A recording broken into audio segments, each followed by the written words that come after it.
పాదాక్రాంతం అయ్యేటట్టు సమున్నత వ్యక్తిత్వంతో జీవించిన గొప్ప రాజనీతిజ్ఞుడు ఆయన పీవీకి భారతరత్న రావడంపై ఇరు తెలుగు రాష్ట్రాల్లో సంతోషం వ్యక్తమవుతోంది.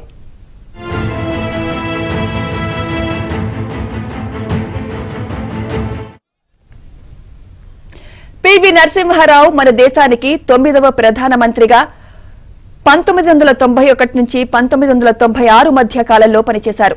1991 జూన్లో ఆయన ప్రధానమంత్రి పీఠాన్ని అధిరోహించినప్పటికీ భారతదేశంలో ఆర్థిక పరిస్థితులు దుర్భర పరిస్థితుల్లో ఉన్నాయి. ఒకనాడు ఆహార పదార్థాలు దిగుమతిదారుగా అట్టుడుగున్న ఉన్న భారత్ అంతర్జాతీయ సమాజానికి పెద్ద ఎత్తున ఆహార ధాన్యాలను ఉత్పత్తి చేసే దేశంగా ఆవిర్భవించింది. అలాగే విద్యాశాఖను మానవ వనరుల అభివృద్ధి శాఖగా మార్చడం, జైళ్ల శాఖలో సంస్కరణలు, నవోదయ పాఠశాలల ఏర్పాటు, గురుకుల విద్యకు నాంది వంటి పలు సంస్కరణలను ఆయన తీసుకువచ్చారు. భావి సవాళ్లను ధీటుగా ఎదుర్కొని భారతావని అభివృద్ధికి నిరంతరం పాటుపడ్డారు.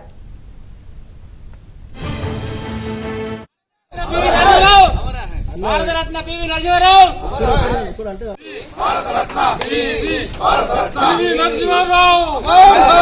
భారతరత్న ముద్దు బిడ్డ భారతరత్న ముద్దు బిడ్డ భారతరత్న ముద్దు బిడ్డ భారతరత్న ముద్దు బిడ్డ.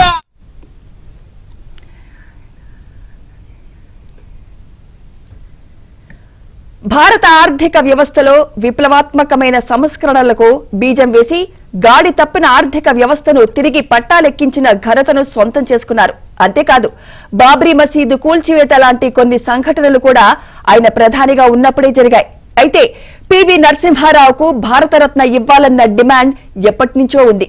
అయితే పివికి భారతరత్న రావాలన్న తెలుగు ప్రజలు ఎన్నో ఏళ్ల కల ఇన్నేళ్లకు కార్యరూపం దాల్చడం పట్ల హర్షాతిరేకాలు వ్యక్తమవుతున్నాయి.